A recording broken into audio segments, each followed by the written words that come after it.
The Perfect Dictatorship, China in the 21st Century, by Stein Ringen, Hong Kong University Press. Page 9. China has not been an imperialistic power in the world and is not, say the leaders, making itself an expansionist one today.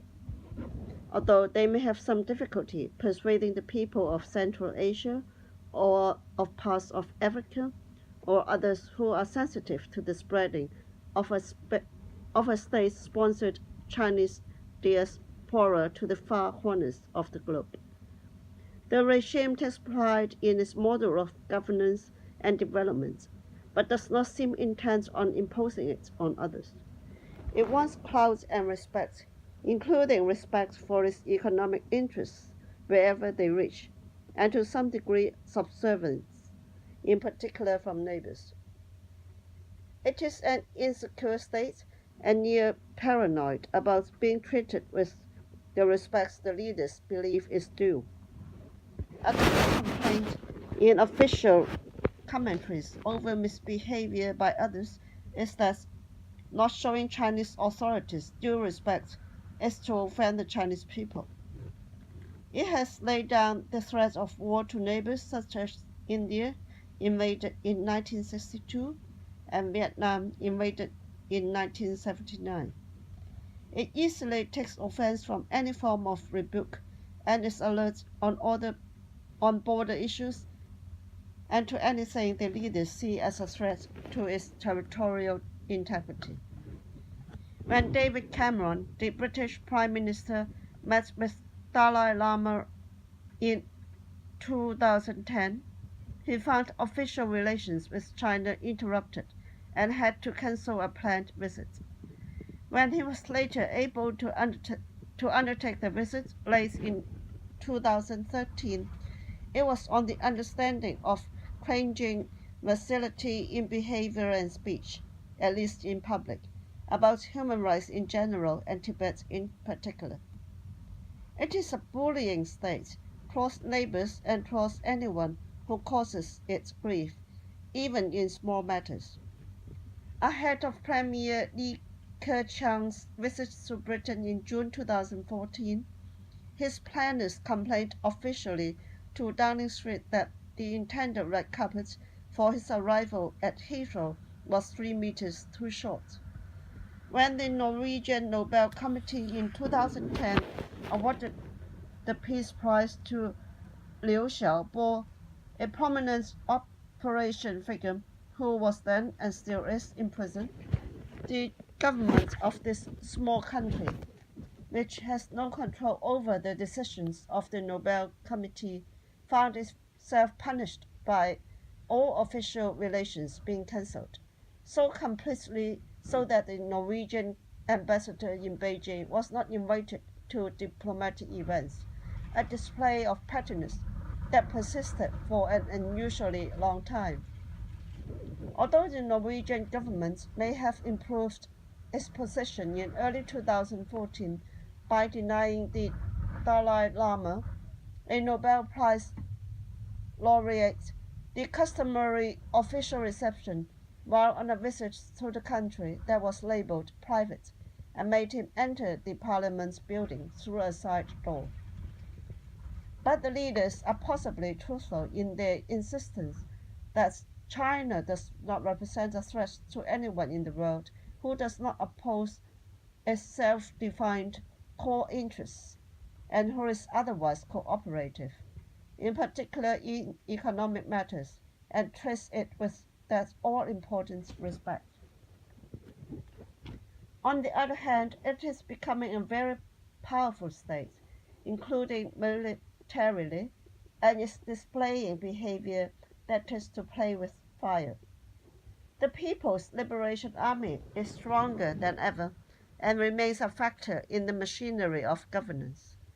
The combination of insecurity and assertiveness is a danger in any state, all the more so in one that is increasingly nationalistic, has great military might, and is hypersensitive to respect from others. The leaders see the country as being in contention for world leadership and insist on being treated accordingly. They are under the pressure of chauvinism, behavior towards neighbors is aggressive and provocative. They are under the pressure of chauvinism, nationalism, and militarism from below and from within the establishment. Their behavior towards neighbors is aggressive and provocative in ways that also pull tertiary powers into the disputes. What the leaders want is unknown. Possibly they have no clear design in mind, but they may, as have powerful leaders before them, find that they are unleashing forces which they may be unable to control. The rulers have good reasons to be concerned over territorial integrity. Through its history, the ability of the central authorities to control what they have claimed has been much wanting. A promise of the Republic of China as of 1912 was territorial consolidation, which it, however, was unable to deliver, and a core claim on the rights to rule by the current regime is that it has succeeded in unifying the country and is steadfast in territorial matters. But they hardly have defensive reasons for turning to nationalism and aggression. These are the regime's number one and two concerns that trump all others.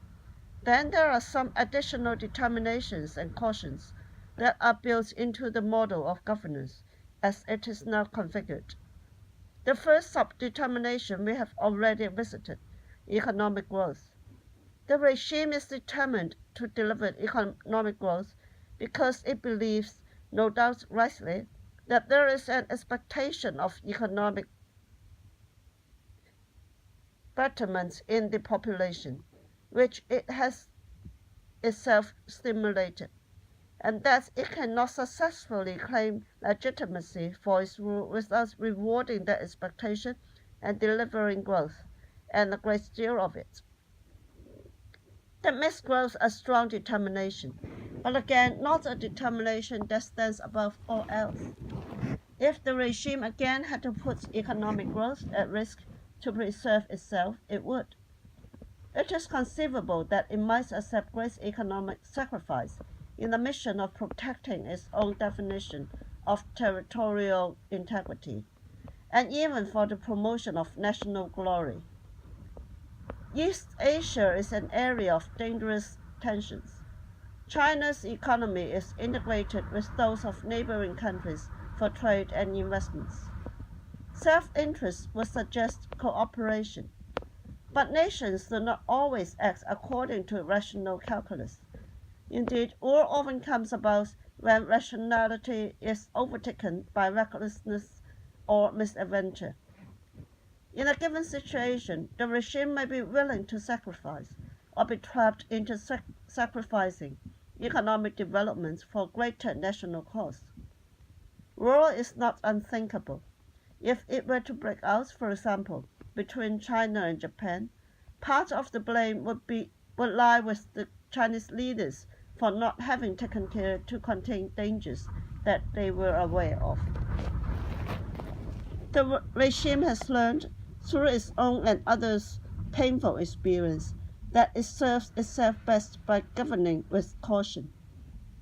Our first caution is in adaptability. Mao was dogmatic and as a result destructive. The Soviet Union failed to adapt and collapsed. The Chinese model is in constant movement. Governance is reformist, step by step, by trial and error. The central leaders know that their capacities are limited, or one hopes they know. There has been a radical shift in the model of governance under the post-2012 leadership, in a relentless concentration of power to the center, from civil society, such as it is, to the states, from local governments to Beijing, within the party states, from states to party organs. and in the party to the General Secretary personally. In mid-2015, a centralization was announced in the military structures of command. Whether more control will deliver for the leaders is an open question. If they remove caution and start to expect perfection, they will probably find that trying too hard is a sure avenue to failure. Our second caution is in collective leadership.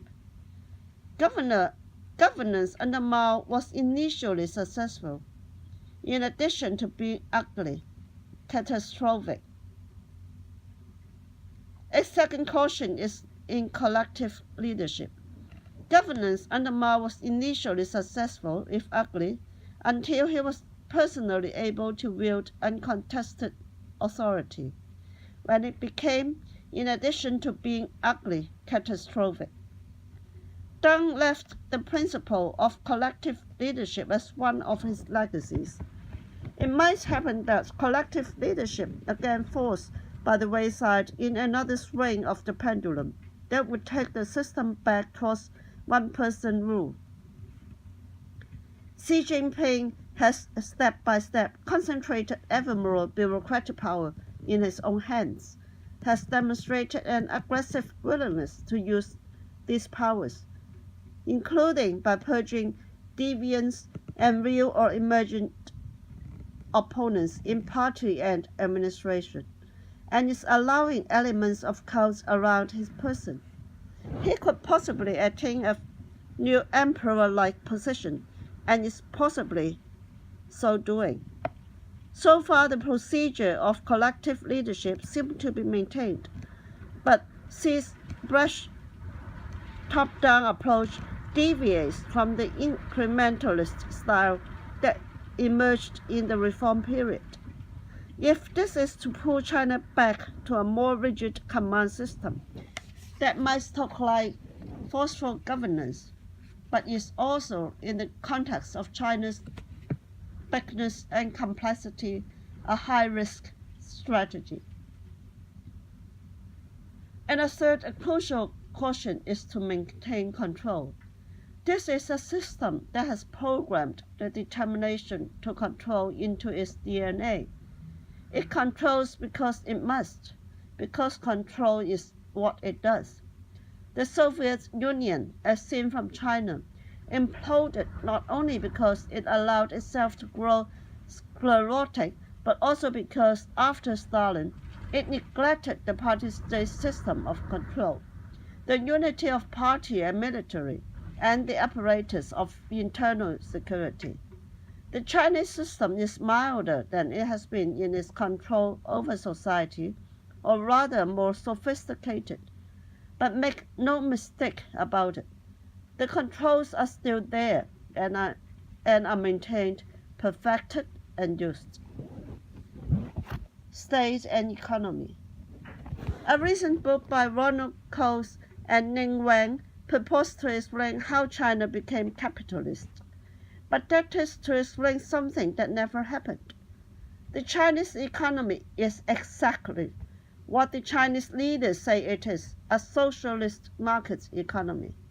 It is a socialist economy in which market mechanisms are used to a significant degree, and market economy with extensive state ownership and controls. Market mechanisms operate, firstly, through private ownership. About half of the economy, as measured by production, is in private ownership, mostly in small and medium-sized family firms. This is the battlefield of naked and raw capitalism that is easily visible to visitors who then go home to spread the story that China has gone not only capitalist but ultra-capitalist. Furthermore, even non-private firms are embedded in some kind of market context. State enterprises have been relieved of their previous welfare responsibilities and are mostly subjected to profit expectations. This, along with the effects of rationalization, a massive shedding of smaller enterprises and the pushing of legions of workers into unemployment brought the state-owned sector into high profitability. From the late 1990s, the majority of state-owned firms were profitable, and the profits outstripped the losses of the loss makers. The market has been allowed an increasing role in the setting of prices, and it is the leadership's intention, they say, that marketization is to continue. One price that was deregulated was that of housing, which then skyrocketed. Chinese savers have put much of their savings into housing, and households that got into the markets early have benefited hugely from soaring prices. Behind the official banks, which are state-owned, is a murky sector of quasi-private shadow banking. Much of it is technically illegal, which offers investors higher returns than they can get in banks and borrowers credit, which they might otherwise not find. These are non-bank market-driven financial vehicles, which may, however, be run by or in association with the banks that are owned by the states that forbids non-bank finance as a way of protecting those self-same state banks that operate trusts, wealth management products, and foreign currency borrowings, and cater to credit-hungry businesses and local authorities in an unregulated sector of high-risk finance. This sector now accounts for a third or more of all credit in the economy and has been growing ferociously in recent years, at an estimated annual rate in turnover of some 30%. Even rural agricultural credit cooperatives, whose operations by law are limited to members, have extended into high-risk shadow banking. State controls operate, firstly, through public ownership and through preferential treatment of public enterprises in credit, resources, raw materials, energy, and terms of competition. The remaining half of the economy is in central and local government ownership, fully or partially.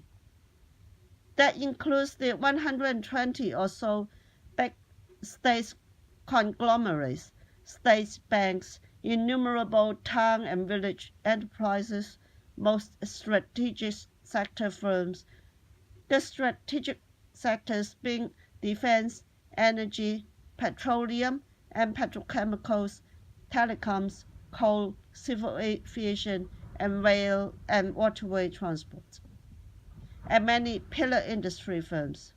The pillar industries being machinery, automobiles, information technology, construction, steel, base metals, and chemicals. All land is in public ownership. Urban land state-owned and agricultural land owned by cooperatives. According to the state's constitution, land cannot be bought or sold, but the rights to the use of land can be transferred. The big banks are state-owned, although with some minority non-state or foreign holdings, including the Big Four, the Bank of China, the Industry and Commercial Bank of China, the world's biggest bank measured by assets, the Agricultural Bank of China, and the China Construction Bank. There are some small non-state banks which are more accessible than the state banks to private businesses, but these make up a minor sector. The penetration of foreign banks into banking proper is minuscule. Credit remains the main way of raising capital, as opposed to shares and bonds. The Chinese economy is commonly described as credit intensive. It runs on debt, no less in the local government sector than in the enterprise and household sectors. Through its control of banking, the state holds ultimate control over structural trends in most of the economy. Shadow banking notwithstanding, the authorities have the power to decide which industries and areas are to advance and which are to be held back, a power that is used extensively. Public enterprises, to some degree, compete with each other, but are also protected from outside competition. Although there is much private capitalism in China, capital, both physical and fiscal, is overwhelmingly in state ownership or under state control. When David Cameron went to China in 2013 to beg for Chinese investments into British nuclear energy and high-speed rail, it was to the Chinese state he went begging, and when the answer came back that investments would be forthcoming, it was the Chinese state that answered, in the person of Premier Li Keqiang on his return visit in 2014. So not Chinese interests, but the Chinese state, the one that protects its own energy and rail transport as strategic sectors, will become a co-owner in Britain's strategic infrastructure. Important prices continue to be set administratively and at a good distance from potential market prices, including the price of bank credits and bank interest rates, of privatized land use, and of, for example, wheat, rice, pharmaceuticals, petroleum, gas, and electricity. Furthermore, state controls operate through interventions into the private sector, including both direct administrative interventions, such as administrative approval, reporting, inspection, and closure, and industrial interventions and directives by various central and local government agencies, often at odds with each other. A further heavy-handed state intervention is in a high level of corporate taxation. Businesses that obey the law pay heavy social contributions on top of wages. That includes obligatory employers' contributions to the various forms of social insurance, to housing provident funds, to the Disabled Persons Federation, and, on a different note, to the official trade unions. These fees are variable across localities, but represent a burden of at least 40% of the payroll, and often more. On top of state controls in business operations, and importantly, the controlling hand of the party states operates through the presence of party organs in economic enterprises. The private economy is not in any real meaning independent, but is in various ways under party states' control and integrated into the overreaching control system. There is a symbiosis between the public and the private. It is the state that allows private business, and entrepreneurs know that such opportunities as they have is by the grace of the state. Such opposition as there is to the party state and model does not come from the business community. Although the stated policy is further marketization, some observers have seen a recent re-advance of the state into the economy. The government's 2008 stimulus package was effectively a handout in cash and credits to state enterprises. This was repeated in late 2014 in response to dwindling growth, if on a lesser scale, and again with the stock market crash of 2015, which triggered another injection of public money into the investment machine, at least for a while. Call it quantitative easing with Chinese characteristics.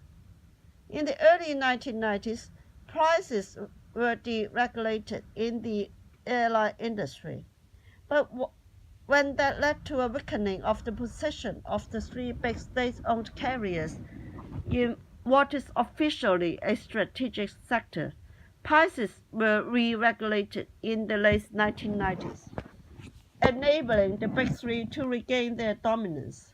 The Big Three being Air France, China Eastern, and China Southern.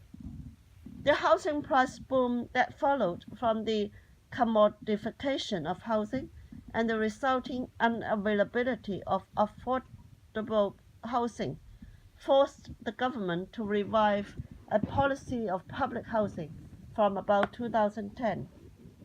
In early 2014, plans were announced to consolidate much of the country's iron ore mining into a large state-controlled conglomerate.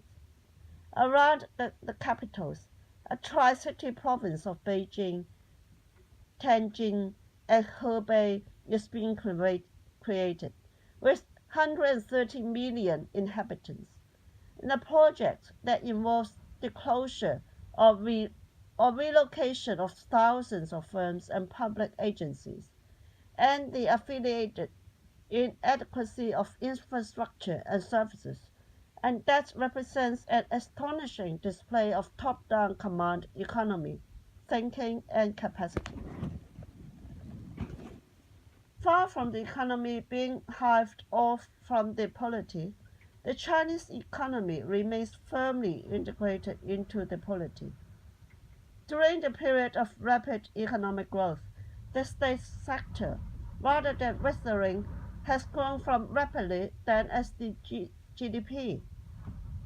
The economy is investment-driven, and investment is debt-driven. This investment machine is run by the state through state enterprises, state capital, state land transactions, state banks, and state credit.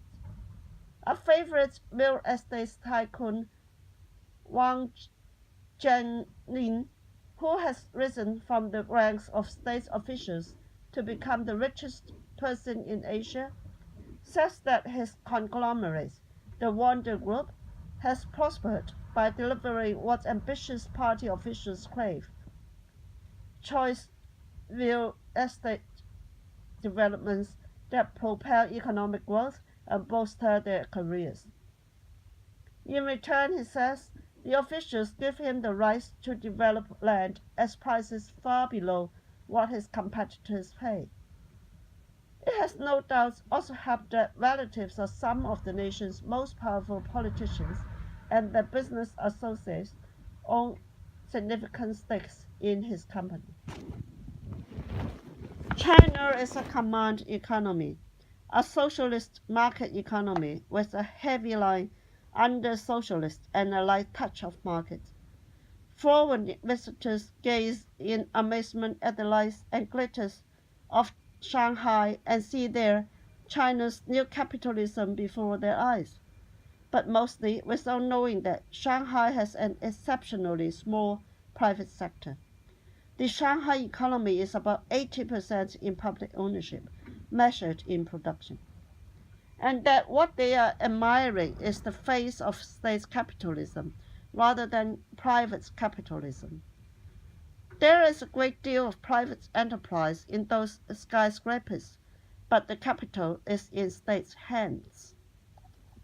True, space has been cleared outside of the public sector for private entrepreneurship, into which both Chinese and foreigners have crowded with relish. A great deal of space. There are about 10 million private businesses, most of them small and medium-sized family enterprises, and a few large ones. Why not? This is a regime that rules by spreading rewards. Private enterprise contributes to growth and jobs, which is to the benefit of the state. It opens up for economic opportunity, which is also to the benefit of the state. It enables foreign investment, which brings in foreign capital.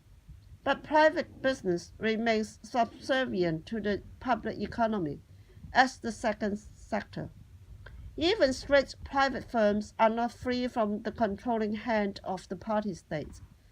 Private entrepreneurs have massively and for strategic reasons joined the Communist Party, and most private firms, certainly those of some size, have encouraged the establishment of party committees and divisions of the All China Federation of Trade Unions, and are organized in the All China Federation of Industry and Commerce, another of the organs of the party state. The economy is open to foreign capital and has in recent years attracted more foreign direct investment than to the other country except the United States. But at the same time, it remains a notoriously difficult economy for foreign enterprises to get into. A powerful operator as Rupert Murdoch's new corporation tried to establish itself in the Chinese media market, but was denied access, however much it growled and flattered the Chinese leaders. J.P. Morgan Chase, the American bank, like others, found the going hard and turned to hiring junior princelings and friends of the influential, and found business doors opening that had previously been shut, a policy which, however, brought it into investigation at home for the use of corrupt procedures, which is illegal under U.S. law. In November 2012, Caterpillar, one of America's biggest companies, and with more international reach and experience than most, found that it had bought a virtually defunct mining machinery company, thereby lining the pockets of national and international investors, partly because it was careless out of excessive eagerness to get a foothold in the Chinese mining industry, and partly because it was led by the nose and deceived about the company's business and finances. In mid-2013, the British mega retailer Tesco announced that it was giving up its attempts to establish itself under its own brand and would instead by joining a Chinese retailer as a junior partner trading under its name. The Chinese stock market has been effectively closed for direct participation by foreign investors, although a backdoor opening, known as the Shanghai-Hong Kong Connect Link, was created in late 2014 in a scheme of cooperation between the Hong Kong and Shanghai exchanges to give non-Chinese investors some, if limited and complicated, access to the Shanghai exchange through the Hong Kong exchange, and Chinese investors easier access to the Hong Kong exchange. As part of ongoing economic reforms, the central bank in October 2014 announced plans to allow Chinese citizens to invest in overseas stocks and property, as well as to let the nation's companies sell yuan-denominated shares abroad. While in Beijing, there are always plans, and we who try to follow events from outside never really know what or how much follows through, if anything, or when. In this peculiar economy, which is impressive looking but lumbering, there is a long remaining road to travel towards modernization. The economy runs on 800 to 900 million jobs. About a third of these are in low productivity agriculture, in which tenant peasants work collectively on land on time-limited contracts, mostly of 40 years. The peasantry makes up a big share of the workforce, but these are people we hear very little about in the standard accounts of China's massive development. The next third is made up of migrants or otherwise irregular workers, who by state regulations are held down in second-class citizenship. That leaves only a final third of the workforce in regular employment or business in modern sector, about a third of which again consists of public sector workers. This economy, all considered, is far removed from the facade of modernity in the big eastern cities, and is one in which partial development sits on an underbelly of deprivation and backwardness. There is no single labor market, but effectively three separate markets with limited mobility between them. This division is regulated by the household registration system. Every Chinese has a registration which establishes his or her official geographical belonging, known as the Huhao. By and large, your registration is to the place you were born or grew up, and that will continue to be your registration through life. If you are registered in a rural area, you have rural citizenship and entitlements. If you have an urban Huhao, you have entirely different entitlements. This maintains the urban-rural division, which has been and remains a feature of the People's Republic. It is not impossible to move your Huhao, but only under strict and limiting conditions. Under the government's present urbanization plan, 100 million people are supposed to be urbanized and obtain an urban Huhao, which, however, does not mean that they will be able to settle in any city of their choice. The household registration system, like everything else in today's culture of administrative reform, is under constant review. In 2014, it was announced that the agricultural and non-agricultural designations are to be removed, something that appears to be implemented incrementally in parts of the land. This caused some commentators to trumpet the end of the Huhao, but it was no such thing. It was a symbolic, if not important measure, since the official designation of a person as agricultural has been seen as derogatory. Individuals may no longer carry these labels, but everyone may still have a designated geographical belonging. If that is to a rural community, it will continue to come with rural entitlements. If you live and work in a city, your Huhao is rural. Your entitlements are still those of your rural community. This maintenance of a registration system that assumes people live their lives where they happen to be born in an economy of mobility might seem irrational. In fact, however, it is part and parcel of the Chinese model. China's economic growth has come off the backs of an army of cheap migrant laborers.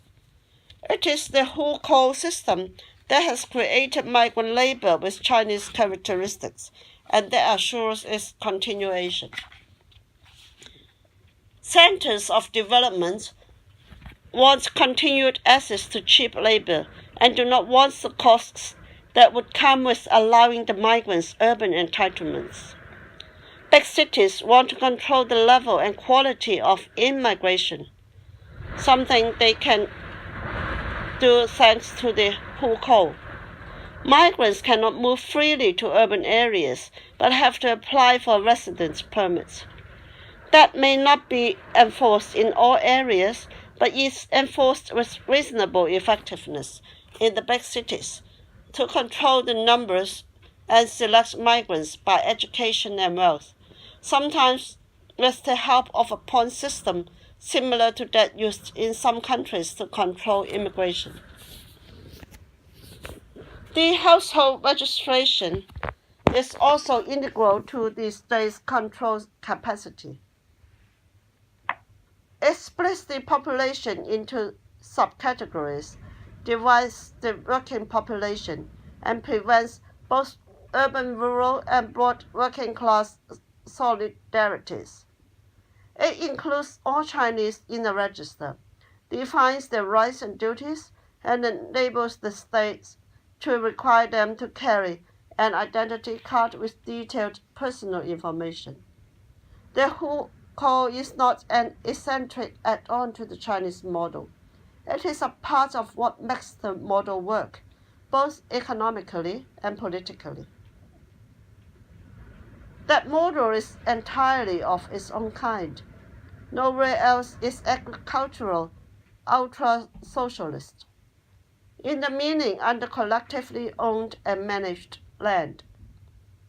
Nowhere else does the state run an investment machine through its own banks and enterprises to spread highways, railroads, airports, megaports, skyscrapers, malls, and plazas over the territory, and then to let private enterprise loose to put further growth-inducing life into that infrastructure. Nowhere else do economic actors, both public and private, operate under both the regulating hand of the state and the controlling hand of the party. Nowhere else is the labor market segregated by an all-intrusive bureaucratic instrument such as the WHO Code. As the party state is like no other state, the socialist market economy is like no other economy. China is different, not only politically but also economically. Nonetheless, state-economy relations have changed a great deal during the recent decades of reform. Market openings giving non-state actors more space. It was expected that reform in this meaning, marketization, would intensify under the muscular post-2012 leadership, but it is not clear to the most knowledgeable observers whether or how this is happening. Market reforms imply a relaxation of state controls, but that may be a difficult pill to swallow for leadership whose control genes are the dominant ones. This difficulty came to view when the Chinese stock markets crashed in June and July 2015. 3 weeks from mid-June, the markets lost a third of their value, following more than a doubling of value the preceding year. They continued to fall later on, in spite of energetic attempts by the governments to stabilize prices. The boom had been encouraged by the government and cheered on by official media, in part to facilitate the selling of share ownerships in state enterprises. People responded, and by the time of the crash, possibly a majority of urban households held stock investments directly or indirectly through wealth management products. Investors who got in early did well, but millions of often small savers or borrowers who went in late lost massively. The stock market does not have the importance in China's credit-intensive economy that it has in normal capitalist economies. Arguably, the crash did not matter much in macroeconomic terms, but it mattered very much for perceptions. Boom and bust is something that just should not happen in the socialist market economy. The sudden slump therefore raised big questions about their inner logic and solidity. The government reacted ineptly by first trying to halt the slide, then giving that up and instead trying to stimulate demand by its usual trick of releasing more credit, for thereby to stimulate more borrowing, which was part of the problem in the first instance.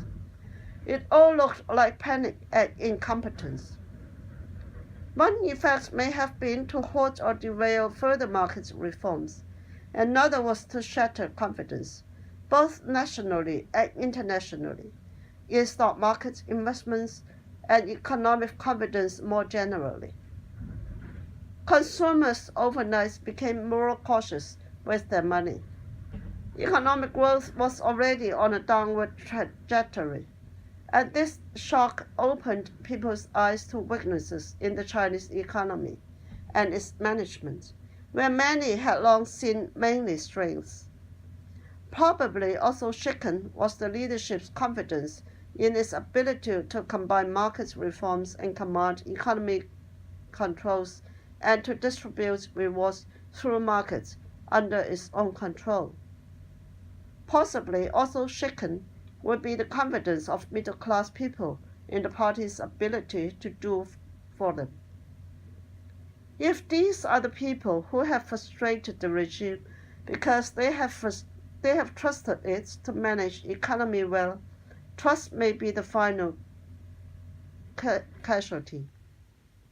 The crash was a stark reminder that China's debt-dependent economy has less strength than had been suggested by inflated GDP statistics, and that the balance of markets and controls is far from stable.